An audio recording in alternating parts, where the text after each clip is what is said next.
Already Naushad সিদ্দিকীও case করেছে, কিন্তু যার কোলে সমস্ত মুসলমান দুদেল গাই সেজে উঠে পড়লো তিনি কিন্তু কেস করে না। তিনি উপরন্ত বলছে দিল্লি চল যাও, দিল্লি চল যাও। আগামী দিন আমরাও বলবো টাইম এলে 26-এ দিল্লি যে ভোট নেন, এখানে নয়। বলবেন না? বলবেন না? ওই দিনে যে মোল্লা মৌলভী সাহেব ইমাম এ কথার উত্তর দেবে না, জানবেন এই হারামখোর গাদ্দার জাতির কলঙ্ক। এ কথা বলা দরকার আছে না? না, হ্যাঁ, আমি তো অপেক্ষায় আছি, আমি তো অপেক্ষায় আছি। ওই দিন কে কে এ কথা বলে দেখবো। যে যে বলবে না, এতদিন তো নাম ধরে বলিনি, আগামী দিন ধরে নাম ধরে ধরে বলবো এই কটা সব গাদ্দার, এ কটা সব জাতির কলঙ্ক, এরা বেঈমান, এরা মসজিদ মাদ্রাসাকে সওদা করেছে। কথা বুঝে আসছে না? নাই, প্রত্যেকটা মুসলমান কেন্দ্র সরকারকে ঘৃণা করে, ঠিক না বেটি? প্রত্যেকটা মুসলমান করে না? করে না? ওজন মুসলমান কে এই রাজ্য সরকার বলেছিল বিজেপি কে রুখতে আমায় সাপোর্ট করো, বলেছিল না? বলে না? এটা হ্যাঁ কি না বলবেন, আমি ভুল বললে সেটাও বলবেন। কলিকাতার রেড রোডে ঈদের নামাজে, আপনাদের ঈদের নামাজে মহিলারা যায়? মুসলমান মেয়ে মহিলা যায় না? তো মুসলমান তার ঈদের নামাজে যেতে পারে না, অমুসলিম কলকাতার ঈদের নামাজে চলে যাচ্ছে সর্বোচ্চ মাথায় বসে। এটা ইসলামের পক্ষে হচ্ছে না বিরুদ্ধে? এটা হালাল কাজ না হারাম কাজ? এই হারামের বিরুদ্ধে মোল্লা মৌলভী সাহেবরা চুপ কেন? কথা মাথায় ঢুকছে না? ঢোকে না? তাহলে একটু বুঝে বুঝে নেতা ধরা দরকার আছে না? নাই?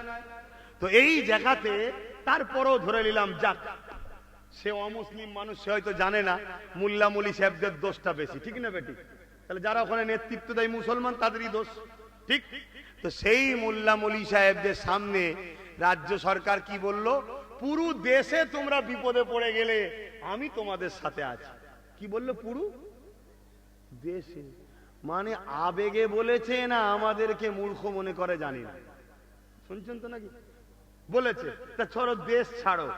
আজকে এই যে এত বড় একটা আইন হলো, এই বিষয়ে আপনি আমাদের পাশে না দাঁড়িয়ে দিল্লি চলে যাও, এটা বলা কি আপনারা কি খুশি মেনে এটাকে নিতে পেরেছেন? এতে কি আপনারা খুশি? কোন মুসলমান এই কথাতে খুশি হতে পারবে? এই কথা সাফাই কোন মুসলমান দিতে পারবে? এই কথা সাফাই যে দিতে যাবে জানতে হবে ও দালাল, ও দালাল, ও গাদ্দার, ও রাজ্য সরকারের পাঁচাটা গোলাম।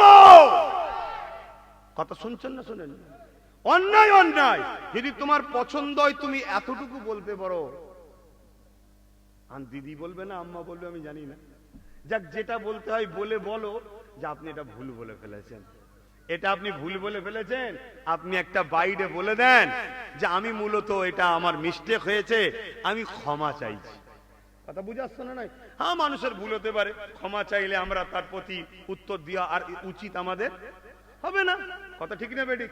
আর যদি ক্ষমা না চাই, এ কথা আগামী দিন কার কার মুখ থেকে প্রতিরোধ বেরোয় আমাদেরও দেখার দরকার আছে না? নাই?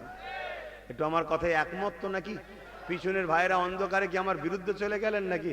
কারা কারা একমত একটু হাত তুলে দেখাবেন। কথা ঠিকই, হাত লম্বা করে রাখেন। কথা ঠিকই, কথা ঠিকই। যারা আমাদেরকে দিল্লিতে ট্রেন দেখিয়েছে, আগামী দিন তাদেরকে প্লেন দেখাবো দিল্লিতে। রাজি আছেন না? নয়, বিশাল লড়াই হবে, বিশাল লড়াই হবে। আমি পুরো প্রস্তুত, আপনারা প্রস্তুত আছেন তো নাকি? তাতে যা হয় হবে, কোনো অসুবিধা নেই। এখন দেখা সুখা মুখ সুখা সুখির ব্যাপার আর নেই, পুরো কাতার আলাদা। এখানে আমার মসজিদ মাদ্রাসা কবরের ব্যাপার, এখানে আমার ধর্মের অস্তিত্বের ব্যাপার, পাশাপাশি এখানে আমার দেশের সর্বোচ্চ মাথা সংবিধানের ব্যাপার। দুটো দিক দিয়ে সম্পূর্ণ পাওয়ারফুলের ব্যাপার। এখানে মুখ সুখাসুখি ব্যাপার নয়, কে পীর সাহেব, কে পীরজাদা, কে মুফতি, কে মৌলানা, কে ইমাম, কে হযরত, এসব দেখার ব্যাপার নেই। এখানে যারা এদের দালালি করবে, আগামী দিন তাদের বিরুদ্ধে প্রকাশ্য সংগ্রাম হবে, ঠিক না বেঠে?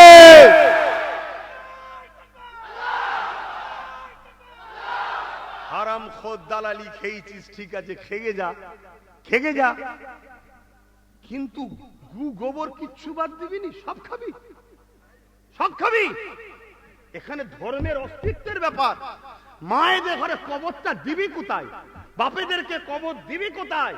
আগামী দিন তো কবর দিতে পারবে না মানুষ। কথা শুনছেন না শুনেন?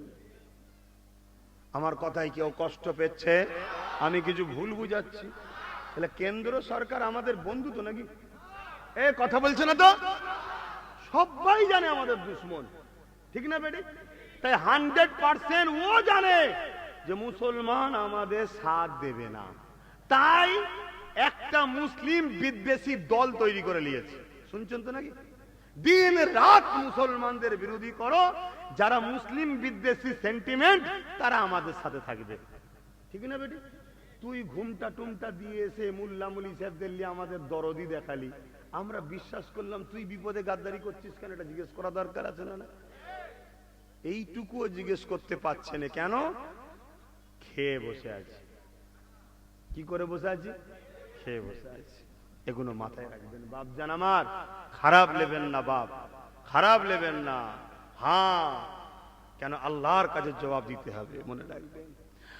আর এটাও মনে রাখবেন, পৃথিবীতে যতই তুমি ঐক্য করো না কেন, পৃথিবীতে যতই তুমি একতা করো না কেন, পৃথিবীর জমিনে তোমার যতই ম্যান পাওয়ার থাকুক না কেন, পৃথিবীর জমিনে তোমার যত মানি পাওয়ার থাকুক না কেন, পৃথিবীর জমিনে তোমার যতই সংখ্যা থাকুক না কেন, এ যুবকেরা, তরুণেরা, বাপেরা, ইতিহাস বলছে আমরা যতবার বিজয় পেয়েছি, আমরা যতবার কামিয়াবি হয়েছি, আমরা যতবার সাকসেস হয়েছে, একমাত্র আল্লাহ পাকের দয়াতে জিতেছি। যেদিনে 313 জন ছিল সেই দিন আমরা জিতেছি, যেদিন আমাদের সংখ্যা কম ছিল সেদিন আমরা জিতেছি। এ যুবকেরা, তরুণীরা, বাবেরা, ওই যে মসজিদে আকসা রয়েছে, ওই মসজিদে আকসাকে সেলিবিয়া সৈন্যরা 4 লক্ষ ঘিরে রেখেছিল।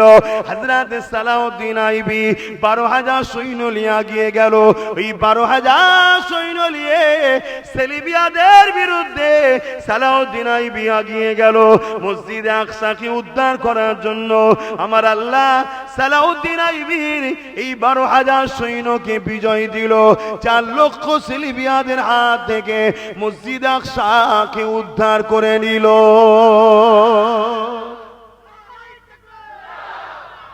কেন উদ্ধার হলো? নেতাটা ছিল ইমানদার, নেতাটা ছিল দালাল নয়, নেতাটা ছিল ইমানদার, আর নেতার সাথে যারা ছিল তারাও ইমানদার। তাই সংখ্যা কম হতে পারে, 4 লক্ষর মোকাবেলায় 12,000-এর বিজয়। শুনছেন তো নাকি? হ্যাঁ বাপ, তোমরা সাধারণ মানুষ, খেটে খাওয়া মানুষ, দিন মজুরি করা মানুষ, লেবার করা মানুষ, তোমাদেরকে বাপ একটু বুঝে বুঝে পা ফেলতে হবে। আল্লাহ নবী বলেছেন আখরি জামানায় 2 ধরনের উলামা হবে, খায়রুল উলামা, শাররুল উলামা। ভালো উলামা, খারাপ উলামা। ভালো উলামা কারা? যারা দ্বীনের স্বার্থে কথা বলবে। কোন যদি কারোর সঙ্গে আপোষ করতে হয় দ্বীনের স্বার্থে, কারোর সঙ্গে লড়াই করতে হয় দ্বীনের স্বার্থে, যা কিছু করবে। দ্বীন মানে কি? আগে বললাম তো, ইনসাফ, ইনসানিয়াত, ন্যায়, সত্য, গরিবদের ভালোবাসা, এতিম, এই সবগুলো নিয়ে হলো দ্বীন। জোরে বলুন সুবহানাল্লাহ। আর শাররুল উলামা কারা? যারা তাগুতি শক্তির দলদাস হয়ে দালালি করবে। যেমন হতভাগা আকবর, নাম শুনেছেন? হতভাগা আকবর দ্বীনে ইলাহি বার করেছিল। আপনারা তো শুনেছেন আমার। হতভাগা আকবর দ্বীনে ইলাহি বার করেছিল। হতভাগা আকবরের দিকে সব মুফতি মৌলানা চলে গেছে। মুজাদ্দিদ আল-পেসানি গুটি কতক আলেমকে নিয়ে হতভাগা আকবরের বিরোধী করতে লাগলো। হতভাগা আকবর মুজাদ্দিদ আল-পেসানিকে মেরে ফেলার পরিকল্পনা করলো। আল্লাহ পাক হতভাগা আকবরকে আযাব দিয়ে তার বাহিনীকে ধ্বংস করে দিল। জোরে বলুন সুবহানাল্লাহ। ইতিহাস শুনেছেন তো আপনারা? এগুলো ভুলে যান না, মনে থাকে? কথা বলুন, ভুলে যান না, মনে থাকে? হ্যাঁ, আগামী দিন বড় ভয়ানক। খুব শিগগিরই একটা আইন আসতে চলেছে, অলরেডি উত্তরাখণ্ডে চালু হয়ে গেছে। কি? Uniform civil code. নামাজ পড়তে পারবেন না, রোজা রাখতে পারবেন না, দাড়ি রাখতে পারবেন না, টুপি পরতে পারবেন না, ইসলামী ল অনুযায়ী বিবাহ করতে পারবেন না, ইসলামী ল অনুযায়ী জীবনযাপন করতে পারবেন না। খুব শিগগিরই লাগু হবে। সংখ্যাগরিষ্ঠতার জোর আছে, করে দেবে। শুনছেন না শোনেন না? মাথায় ঢুকছে না, ঢোকে না? হ্যাঁ, তাহলে কি হবে এবারে? হ্যাঁ বলুন, কি হবে? আমাদের কই? আমাদের লাঠি কই? আমাদের তো নেই। আমরা যাদেরকে আপন মনে করলাম তাদের মধ্যে থেকে 3 জন আবার যায়নি। এ বিষয়ে কোনো চর্চা আছে যে কেন যায়নি? কি বুঝছেন? হ্যাঁ বুঝুন, বুঝুন, না বুঝলে আর কবে বুঝবেন? বাপেরা, নওজোয়ান তরুণেরা, এ নবী পাকের প্রেমিকেরা, যদি আপনারা ইসলামের ইতিহাসে মুনাফিক শব্দটা ভুলে যান তাহলে আপনারা ক্ষতিগ্রস্ত অবশ্যই হবেন। কারণ নবী আমার জানিয়ে দিয়েছে, আমার উম্মতিদেরকে প্রকাশ্য দুশমনরা মিটাতে পারবে না। প্রকাশ্য দুশমনের সংখ্যা যতই হোক না কেন, আমার উম্মতিদেরকে মিটাতে পারবে না। আমার উম্মতিদেরকে মুনাফিকরা মিটিয়ে না দেয়। আল্লাহ নবী আশঙ্কা করেছে মুনাফিক। এই মুনাফিক কাকে বলে একটু মন দিয়ে শোনে। এ যুবকেরা, তরুণীরা, বাপেরা, আল্লাহ নবীর হাতে হাত দিয়ে দিল হযরত আবু বকর সিদ্দিক, আল্লাহ নবীর হাতে হাত দিল এমন করে আব্দুল্লাহ ইবনে উবাই, আল্লাহ নবীর হাতে হাত দিয়ে নবী পাকের পিছনে ইক্তেদা করে আবু বকর সিদ্দিক নামাজ পড়ে, আব্দুল্লাহ ইবনে উবাইও নামাজ পড়ে।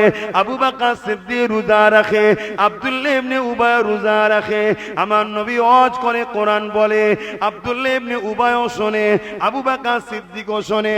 আমার নবীর সঙ্গে হজে গেছে আব্দুল্লাহ ইবনে উবাই, আবু বকর সিদ্দিকও গেছে। আমার নবীর সঙ্গে গরিব অসহায়দের হয়ে, মজলুমদের হয়ে, জালিমদের বিরুদ্ধে লড়াই করতে হযরত আবু বকর সিদ্দিক নবীর সাথে গেছে, আব্দুল্লাহ ইবনে উবাইও গেছে। এক কথায় আবু বকর সিদ্দিকের দাড়ি, টুপি, জুব্বা, পাগড়ি, আব্দুল্লাহ ইবনে উবাইর মুখে দাড়ি, টুপি, জুব্বা, পাগড়ি। কিন্তু অবাক হয়ে যাবে, কোরআন ঘোষণা দিয়ে দিয়েছে আব্দুল্লাহ ইবনে উবাই কোরআন ঘোষিত জাহান্নামী, আর রাসূলুল্লাহ আবু বকর সিদ্দিককে জান্নাতে সার্টিফিকেট দিয়েছে। কারণ কি? নামাজ তো দুদিকে আছে, রোজা তো দুদিকে আছে, হজ তো দুদিকে আছে, দাড়ি তো দুদিকে আছে, রোজা তো দুদিকে আছে, জিহাদ তো দুদিকে আছে, হকের হয়ে কথা বলার জন্য লড়াই দুদিকেই রয়েছে। নবীর দরবারে দুজনাই বসে, দাড়ি, টুপি, জুব্বা, পাগড়ি দুজনারই রয়েছে। একজন কোরআন ঘোষিত জাহান্নামী আর একজন জান্নাতি। কারণটা কি? এ যুবকেরা, তরুণীরা, বাপেরা, হযরত আবু বকর সিদ্দিক বলতে লেগেছে, এ দুনিয়া মানুষরা শুনে রেখে দাও, আব্দুল্লাহ ইবনে উবাইয়ের যা আছে আমি আবু বকরের তাই আছে, কিন্তু আমার যা আছে ওর তা নাই। কি ওর আছে আপনার না আছে, কিন্তু আপনার আছে ওর নাই, কি ব্যাপার? হযরত আবু বকর সিদ্দিক বললেন, আব্দুল্লাহ ইবনে উবাইয়ের দাড়ি, টুপি, জুব্বা, পাগড়ি আছে, এটা আমি আবু বকরের রয়েছে। আব্দুল্লাহ ইবনে উবাই নামাজ পড়েছে, রোজা রেখেছে, এটা আমি আবু বকরও করেছি। আব্দুল্লাহ ইবনে উবাই হজ করেছে, এটা আমিও করেছি। ও নবীর সাথে জিহাদে গেছে, এটা আমারও রয়েছে। এদিক দিয়ে ওর যা আছে আমি আবু বকরের তাই আছে, কিন্তু আমার যা আছে ওর তা নাই। কি আপনার আছে ওর নাই? ওই সময় আবু বকর সিদ্দিক বললেন, আমার দিলেতে নবীর প্রেম ও আদব আছে, এটা আব্দুল্লাহ ইবনে উবাইয়ের নাই। ও লোককে ধোঁকা দিবার জন্য মুসলমান সেজেছে, আর আমি দিল থেকে আল্লাহ ও রাসূলকে মেনেছি, এই জন্য আমি জান্নাতি। ওর সব থাকার পরও জাহান্নামী। এ যুবকেরা, তরুণীরা, বাপেরা, নবীর দরবারে যদি মুনাফিক থাকতে পারে, আমাদের সঙ্গে মুনাফিক আছে না নাই? সেদিন যদি নবাবিতে মুনাফিক থাকতে পারে, আজকে আমাদের মসজিদে মুনাফিক থাকতে পারে না? পারে না? সেদিন যদি দাড়িওয়ালা, টুপিওয়ালার ভেতরে তাগুতি শক্তি ইহুদি খ্রিস্টানের সঙ্গে হাত মিলিয়ে নবী সাহাবাদের দুশমনি যদি করতে পারে, আজকে দিনও এই অত্যাচারী শাসকদের সঙ্গে হাত মিলিয়ে আমাদের ক্ষতি করতে পারে না? পারে না? তার ছোট্ট নমুনা বলে দিয়ে যায়, বেঈমানের দালালি করে ইমানদার কুরাইশ বংশের ছেলের বিরোধী করলি তোরা। করেছো না? করেনি? আজকে নওশাদে একা, ওর সাথে আরো 40টা থাকতো, 40টা কেস বাড়তো না কমতো? তাহলে কেসের পাল্লা ভারী হতো না কমতো? এগুলো তো মাথায় ঢুকানো দরকার। হ্যাঁ, জওয়ান তরুণেরা, আমাদের সমাজে আর একটা কথা চলছে। কি কথা? আমরা সবাই দেখতে লেগেছি এইদিকে এত আর ওই দিকে ওরা কয়েকজন, এই কয়েকজন আর এইদিকে এত। এই কথাটা আমাদের সমাজে নিরীহ মানুষকে বোকা বানানো হচ্ছে। শুনছেন তো? এখানে আমি এবার একটা কথা বলবো। আল্লাহর জন্য এক হওয়া আর কোন জালিম শাসকের চাপে পড়ে এক হওয়া, দুটো এক না আলাদা? এক কথা বলছেন না তো? ধরেন না কোন জালিম বললে তোরা সব যা আছে সব ভুলে যা, এখন তোরা এক হয়ে যা। শুনছেন না শোনেন? এটা একটা জিনিস, আর আল্লাহর জন্য এক হওয়া এটা একটা আলাদা জিনিস। আল্লাহর জন্য যারা এক হয় তারা বেশাক আল্লাহর রহমত পাবে, জান্নাতি। জোরে বলুন সুবহানাল্লাহ। আর যারা পিছনে চাপ এসেছে সেই চাপে এক হবে, তারা আমাদেরকে ধ্বংসের দিকে নিয়ে যাবে না? যাবে না? আমার কথা আপনাদের অসুবিধা হচ্ছে? একটু সারাসুরি দেবেন। এজন্য আমি আপনাদেরকে একটা কথা বলবো, যদি সংখ্যা বেশি হওয়াটাই যদি হক হয়, সংখ্যা বেশি হওয়াটাই যদি হক হয়, তাহলে আমি জানতে চাই কারবালার বুকে একটা লড়াই হয়েছিল, জানেন তো নাকি? ইমামে হোসাইন পাক আর জালিম অত্যাচারী স্বৈরাচারী লুটেরা খুনি চরিত্রহীন গুন্ডা ডাকাত বদমাই শয়তান জাহান্নামের কুত্তা এজিদের সঙ্গে, তাই তো নাকি? এর লকআপ রে বাবা, ওর লকআপ। এই লকআপ না দিলে ও অখুশি হয়। শুনছেন তো নাকি? আপনাদের কারো কষ্ট হলো নাকি? তাহলে এই বদমাইশের সাথে লড়াই হচ্ছে ইমাম হোসাইন পাকের। ইমাম হোসাইন পাক কেন গেছে? এজিদ গরিবদেরকে লুটতো, হোসাইন পাক গরিবদের কণ্ঠ হয়েছে। এজিদ স্বৈরাচারী ছিল, খুনি ছিল, নারীদেহ শোষণ করত, শরাবী ছিল, নাচ গান নিয়ে ব্যস্ত। সোশ্যাল মিডিয়ায় দেখছি এই ওয়াকাবের প্রতিবাদের নামে বড় বড় নাচ ড্যান্সের অনুষ্ঠান করা হচ্ছে। আপনাদের ক্ষুদ্র বিবেককে বলুন, ইসলামে তো নাচ গান হারাম না হালাল? এর বিরুদ্ধে কোন মোল্লা মৌলভী সাহেব কথা বলেছে? সেটিংটা বুঝতে পারছেন না? সেটিং মাথায় ঢুকছে না? ঢোকে না? বলবেন তো কি না?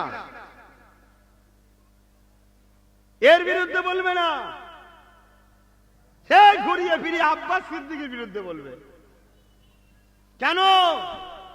আজান হচ্ছে আপনাদের মহল্লায়, আজানটা হয়ে যাক। যার কষ্ট হচ্ছে বাপ শুনতে মন নেই, এই একটা সুযোগ।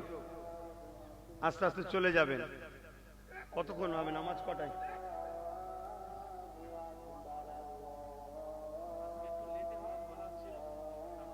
আচ্ছা, আমি দোয়া করার পরে হবে। ঠিক আছে, আমি এক্ষুনি করে দিচ্ছি। তো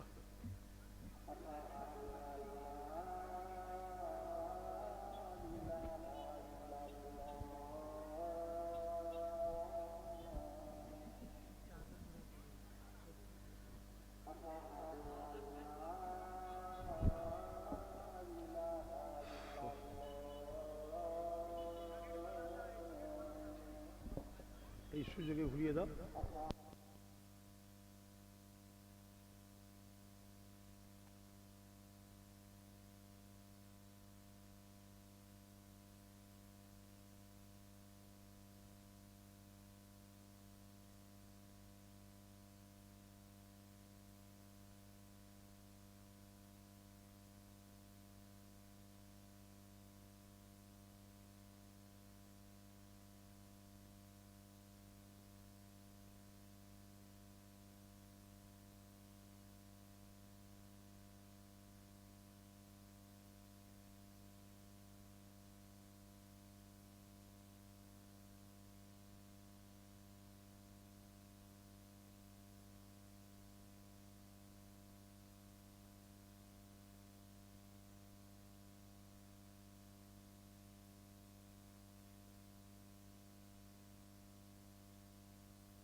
اللهم رب حاجات محمد الوسيلة الفضيلة وسوء مقام محمد لله إنك لا تخلف لا إله إلا الله محمد رسول ভাইজান আমার, বাপজান আমার, আম্মা আমার, বোন আমার, কষ্ট পেচ্ছেন না তোমার কথায়?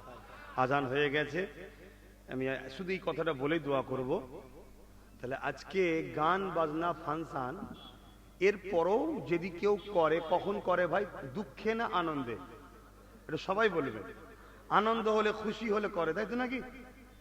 তা এ শয়তানগুলো খুশি, এ শয়তানগুলো মূলত আনন্দেই আছে, কিন্তু ডাইরেক্ট আনন্দ প্রকাশ করতে পারছে না। কেন? কেন? দুদল গাইদের 33% ভোটটা দরকার। শুনছেন তো নাকি? যদি এরা বুঝতে পেরে যায় যে আমরা কোন সা কম নাই, খালাতো ফুফুতো ভাই, তাহলেই তো আমাদেরকে লাথি মারবে। আর আমাদেরকে লাথি মারলে এই যে ডিফেন্সে আমরা রেখেছি, এটা করবার লোক থাকবে না। এর জন্য আমাদেরকে চিনতে হবে গাদ্দার। আল্লাহ বিপদ দেয়, বিপদ আসা মাঝে মাঝে ভালো রে বাবা, খারাপ নয়। কেন? বিপদে বন্ধু চিনা যায়, বিপদে আপনকে চিনে নিতে হয়। বিপদে যে লোক শিক্ষা না নেয় সে জাতি অবশ্যই ধ্বংস হওয়াটা স্বাভাবিক। আমি আবার বলছি, ইসলাম ধ্বংস হবে না যদি এই বিপদ থেকে শিক্ষা না পান। 100% আপনারা ধ্বংস হবেন। আমি চ্যালেঞ্জ দিয়ে বলে যাচ্ছি, 10 বছর আগে যা বলেছি আজকে ঘটছে, 3 বছর আগে যা বলেছি তাও ঘটছে। আজকেও বলছি, এই বিপদ থেকে যদি শিক্ষা নিয়ে আপনারা প্রস্তুত হয়ে তৈরি আগামী দিন যদি ভেতরে না হন, তাহলে কিন্তু আপনার অনিবার্য ধ্বংস হবেন। সব তৈরি হন ভেতরে ভেতরে। কথা বুঝছেন না? বোঝেন না? সময় মতো এলে শুধু একটাই কথা বলেন, ভাই টিকিটটা দাও, তুমি একদিক দিয়ে দিল্লি যাও, আমি আর একদিক দিয়ে যাই, যে দেখবো ওখানে কি করা যায়। কথা বুঝছেন না? বোঝে, এইটা মাথায় রাখতে হবে। তো যাক, এখন তাহলে আমি দ্বিতীয় অপশন কি বললাম? প্রথম অপশন আইন হলে আইনের অস্ত্র দিয়ে কাটতে হয়, তাহলে কেস করতে হবে। দ্বিতীয় অপশন কি? যে শক্তি দ্বারা তারা আইন তৈরি করেছে, সংখ্যাগরিষ্ঠতা, যত সেকুলার আছে মাইন্ডের লোক বলে, কিসের সেকুলার তোই বুঝি না, তারপরও তর্কের খাতিরে ধরে নিলাম, সেকুলার মাইন্ডের লোকেদের ঘরে নিয়ে নিজেদের ঘরে পার্টনারে শক্তি তৈরি করতে হবে। সেই তোমাকে দিচ্ছি, তুমি যাও, না না না, পার্টনারে। আমি যে বলেছিলাম না, চেয়ারের 4টে পায়ে একটা থাক। আজকে বলো তো, আমার রাজ্যে যে বসে আছে তার যদি একটা পায়া আমাদের থাকতো, তাহলে আমরা চাপ দিতে পারতাম না? পারতাম না? না হয় পা খুলে নেবো। তাহলে আমি ভুল বলেছিলাম সেদিন? এ কমের একটা অংশ সময় গাল দিয়েছে না, তাইনে? কিন্তু নিরীহ মানুষ যারা গাল দিয়েছে তারা মূলত দোষী নয়, তাদেরকে গাল দিয়েছে এক ধরনের মোল্লা মলি সাহেবরা, তাদেরকে অস করিয়েছে ব্রেন। কথা বুঝে আসছে? তাহলে দ্বিতীয় নম্বর অপশন হচ্ছে, যে শক্তি দ্বারা তারা এই বিলটা করেছে, ওই শক্তি তৈরি করে আবার নতুন করে আইন করে নিতে হবে। যেমন ও আইন করছে নতুন করে, আমাদেরও আইন করে নিতে হবে। সেটা সংবিধানের যে ধারা, সেই ধারাতে ফিরে আসা হবে। কথা মাথায় ঢুকছে? 3 নম্বর অপশন হলো কি? আন্দোলন বাড়াতে হবে। কি? আন্দোলন বাড়াতে হবে, ব্যাপক আন্দোলন করতে হবে, লক্ষ লক্ষ লোক, কোটি কোটি লোক বেরোতে হবে। কিন্তু সেই আন্দোলন দেশের সম্পদ ক্ষতি করে নয়, সংবিধান বিরোধী নয়, কোনো অন্য ধর্মের মানুষের সঙ্গে লড়াই নয়। সর্বধর্মের মানুষকে সাথে লাও, নিয়ে মানুষকে বুঝাও যে এটা গণতন্ত্র, সংবিধান, এবং তোমাদেরই তো ভাই আমরা, আমাদের বিরুদ্ধে একটা কাজ হচ্ছে। যেমন সংবিধান বিরোধী, তেমন আমাদের বিরোধী। 2023-এ আদিবাসীদের সম্পদ নিয়েছে, 2025-এ আমাদের, 2026-এ আমার হিন্দু ভাই, তোমাদের যে দৌবত্ব লেবেনের কি মানে আছে, এই বোঝানো দরকার আছে না? নাই? এইভাবে আমাদেরকে সংগঠিত হতে হবে, বিশাল বিশাল বড় বড় সব আন্দোলন তৈরি করতে হবে। কথা বুঝে আসছে না? নাই? আর একদিন করে হাঁপিয়ে গেলে হবে না, কন্টিনিউ, যেমন কৃষক বন্ধুরা করেছে। শুনছেন তো নাকি? কৃষক বন্ধুরা যেমন আন্দোলন করেছে, ওই আন্দোলন করতে হবে। কিন্তু কৃষক বন্ধুদের মধ্যে আন্দোলন করতে গেলে তারপরও সেই একটা জিনিসই লাগবে, সেটা হলো কি? রাজ শক্তিকে সাপোর্ট লাগবে। কেন? কৃষকদের পিছনে পাঞ্জাব সরকারের সাথ ছিল। শুনছেন তো নাকি? পাঞ্জাব সরকার কৃষকদের খেতে দিয়েছিল, থাকতে দিয়েছিল, গাড়ি দিয়েছিল, তেল দিয়েছিল, তাদের আন্দোলনের সব খরচ দিয়েছিল। হাতটাকে তাদেরকে মারা গেলে 2 লক্ষ, 3 লক্ষ, 4 লক্ষ, 5 লক্ষ করে টাকাও দিয়েছিল। যত সেকুলার দল আছে, যেখানে কংগ্রেস জিতে আছে, যেখানে বাম জিতে আছে, আমার রাজ্যে ইনি টিএমসি রয়েছে, এদের সবাইকে সাথ দেওয়া দরকার আছে না? না? আর যদি না বিপদে সাথ দেয়, তো কিসের বন্ধু এরা? কথা বলো, কিসের বন্ধু? যদি বিপদে দুশ্মন বন্ধু পার্থক্য না করতে পারো, আগামী দিন আরো বড় বিপদে হবে। হয়তো আমার এই কথাগুলো শুনে আমার কওমেরই হয়তো আজকের দিনেও কিছু ছেলে আমায় ভুল বুঝতে পারে, সমালোচনা করতে পারে। তাদের জন্য আমার একটাই কথা, আল্লাহ তোর বিচার করবে, আল্লাহ তোর বিচার করবে। কিন্তু যারা বুঝতে পারছেন তাদেরকে আমার একটাই কথা, আন্দোলন বাড়িয়ে যান। প্রত্যেকটা আন্দোলনকে আমি সাপোর্ট করছি। আমার নামে অনেক মিথ্যা প্রচার করা হচ্ছে, শুনছেন না শোনেন না? একটা নিজের মুখের বাইট দেখাতে পারবেন না, কথা বুঝে আসছে? আমার নামে অনেক মিথ্যা প্রচার করা হচ্ছে। এবারে কে কোথায় যাবে কে কোথায় যাবে না, ওটা ব্যক্তি স্বাধীনতা আছে না? না, কিন্তু সাপোর্ট করছি আমি, প্রত্যেকটা আন্দোলনকে সাপোর্ট করছি। শুধু দুটো আন্দোলনকে আমি সাপোর্ট করি না।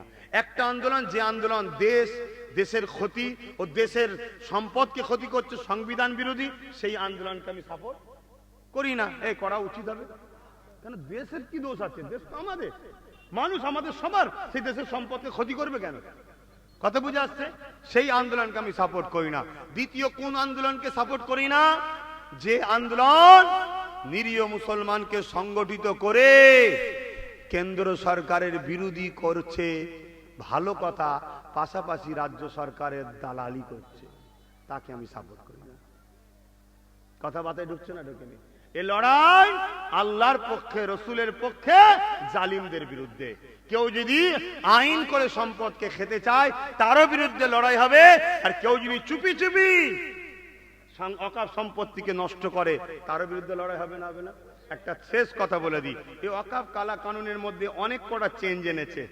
তার মধ্যে একটা চেঞ্জ হলো কি, ওয়াকাফ বোর্ডের মধ্যে অমুসলিমকে ঢুকাতে হবে। শুনছেন তো নাকি? ওয়াকাফ বোর্ডের মধ্যে অমুসলিমকে ঢুকাতে হবে। এই কথাটা শুধু বললে আমার অন্য ধর্মের ভাইয়েরা মনে দুঃখ করবে না? করবে না? যে আমরা যদি ঢুকি তোদের অসুবিধে কিরা, বলবে না? বলবে না? তাহলে ডিভাইড তৈরি হবে না? হবে না? তাহলে আমাদেরকে বুঝাতে হবে যে আমার অমুসলিম ভাই, হিন্দু ভাই, খ্রিস্টান ভাই, পাঞ্জাবি ভাই, আদিবাসী ভাই, তোমাদেরও যে সম্পদ আছে, যেমন জল জঙ্গল, দেবত্ব সম্পত্তি হিন্দু ভাইদের, টেম্পল মন্দিরের নামে সম্পদ আছে, কি বলে কেদারনাথ মন্দির, তিরুপতি মন্দির, তারপরে কি উড়িষ্যা মন্দিরে সব সম্পদ আছে। ওনাদের যে টাস্ক আছে কমিটি, ওই কমিটির রেজলিউশন আছে, কোন অমুসলিম কোন অহিন্দু ঢুকতে পারবে না, হিন্দু যে হবে সেই থাকতে পারবে। তাহলে ভাই আপনাদের তো আইন আছে যে আপনার ধর্মের জিনিস আপনারা করবেন, আমরা সাপোর্ট করছি, আপনি ঠিকই আইন করেছেন, কারণ আপনার ধর্মের বিষয়ে মুসলমান যদি ঢোকে এটা তো ঠিক হবে না। আপনার তেমন মুসলমানদের ওয়াকাফ মসজিদ মাদ্রাসা এটা মুসলমানদের ধর্মের জিনিস, আর না আমরা আপনাকে বুঝাতে পারবো। ঠিক না বেঠিক? ঠিক না বেঠিক? অতএব আপনার যেমন ধর্মের জিনিস আপনারা থাকবেন, আপনারা আইন করেছেন, ঠিক আমাদেরও ওয়াকাফে এরকমই আইন আছে যে শুধুমাত্র মুসলমান থাকবে। এতে সমস্যা কিসের? হিন্দুদের সম্পদে শুধু হিন্দু থাকবে, খ্রিস্টানদের সম্পদে শুধু খ্রিস্টান থাকবে, মুসলমানদের সম্পদে শুধু মুসলমান থাকবে। এটা তো দীর্ঘদিন হয়ে আসছে। তাহলে আপনাদেরটা থাকবে আর আমারটাতে ডিস্টার্ব হচ্ছে, এটা কি আপনি মেনে নেন? আশা করছি আমার অমুসলিম ভাইরা যারা সম্প্রীতি প্রেমিক মানুষ তারা বলবে না এটা ভুল হচ্ছে, এটা বুঝাতে হবে তো। ঠিক না বেটি? এই আইনটা কেন্দ্র সরকার করছে, আরো অনেক কটা, তার মধ্যে একটা। কিন্তু আপনারা জানেন 2025-এ আইন তৈরি করছে কেন্দ্র সরকার, আর 2024-এ অলরেডি পশ্চিমবাংলার ওয়াকাফ কমিটির মধ্যে দুজন অমুসলিমকে রাজ্য সরকার ঢুকিয়ে দিয়েছে। এই জানেন আপনারা? তাহলে বলুন, এই যে বলছেন সেটাও হয়তো আমার বক্তব্য শুনে বলছেন, এই প্রতিবাদ কারো মুখ থেকে শুনেছেন? কেন করেন না? কেন্দ্র সরকারও যেমন অমুসলিমকে ঢুকাচ্ছে প্রতিবাদ করছেন, এও তো অমুসলিম ঢুকিয়ে দিয়েছে চুপচুপি, এইটার প্রতিবাদ করবেন না কেন?